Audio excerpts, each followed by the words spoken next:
ಈ ಬೆಳಗಾವಿ ಅಧಿವೇಶನದಲ್ಲಿ ನಡೀತಾ ಇರುವಂಥ ಸಂದರ್ಭದಲ್ಲಿ ನಮ್ಮನ್ನು ಅಗಲಿರ್ತಕ್ಕಂಥ ಸನ್ಮಾನ್ಯ ಎಸ್.ಎಂ. ಕೃಷ್ಣ ಅವರು ಇವತ್ತು ಬೆಳಗಿನ ಜಾವ ನಿಧನರಾಗಿರುವಂಥದ್ದು. ಸೊ ನಮಗೂ ಕೂಡ ಒಂದು ರೀತಿ ಆಘಾತ ಆಗುವಂಥದ್ದು. ಮೊನ್ನೆನೂ ಕೂಡ ಅವರು ಒಂದು 15 ದಿನ ಮಾತಾಡಬೇಕಾದ್ರೆ ನಾನು ಅಪಾಯಿಂಟ್ಮೆಂಟ್ ಕೇಳಿದೆ.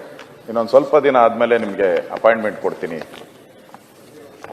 ಇನ್ಫೆಕ್ಷನ್ ಆಗ್ಬೋದು ಆ ದೃಷ್ಟಿಯಿಂದ ಅಂತೇಳಿ ಅವತ್ತು ಅವ್ರಿಗೆ ಮಾತಾಡೋಕ್ಕೆ ನನಗೆ ಅವಕಾಶ ಸಿಕ್ಕಿಲ್ಲ. ಎಸ್.ಎಂ. ಕೃಷ್ಣ ಅವ್ರ ಬಗ್ಗೆ ಈಗಾಗಲೇ ಸನ್ಮಾನ್ಯ ಮುಖ್ಯಮಂತ್ರಿಗಳು ಅವರ ಒಡನಾಟದ ಬಗ್ಗೆ ಮಾತಾಡಿದ್ದಾರೆ.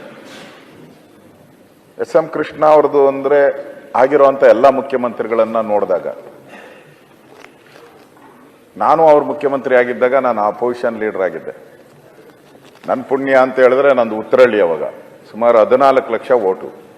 ಪ್ರತಿ ತಿಂಗಳು ಒಂದಲ್ಲ ಒಂದು ಕಾರ್ಯಕ್ರಮಕ್ಕೆ ಅವ್ರು ಬರಲೇಬೇಕಾಗಿತ್ತು. ನಾನು ಅಧ್ಯಕ್ಷತೆ ನಾನು ವಹಿಸ್ತಾ ಇದ್ದೆ.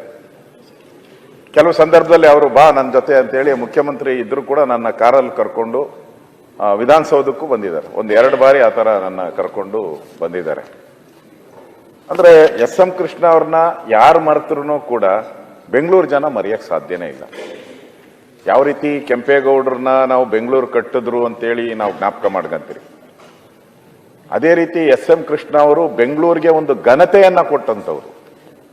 ಯಾವುದೇ ದೇಶದ ಪ್ರಧಾನಿ ಬರಲಿ, ಯಾವುದೇ ದೇಶದ ಅಧ್ಯಕ್ಷ ಬರಲಿ, ಅವರು ಡೆಲ್ಲಿಗೆ ಹೋದ ತಕ್ಷಣ ಬೆಂಗಳೂರು ಬರುವಂತ ಒಂದು ವಾತಾವರಣವನ್ನ ಕ್ರಿಯೇಟ್ ಮಾಡಿದಂತ ಒಬ್ಬ ವ್ಯಕ್ತಿ ಈ ರಾಜ್ಯದಲ್ಲಿ ಯಾರಾದರೂ ಇದ್ರೆ ಅದು ಎಸ್.ಎಂ. ಕೃಷ್ಣ ಅವರು ಮಾತ್ರ.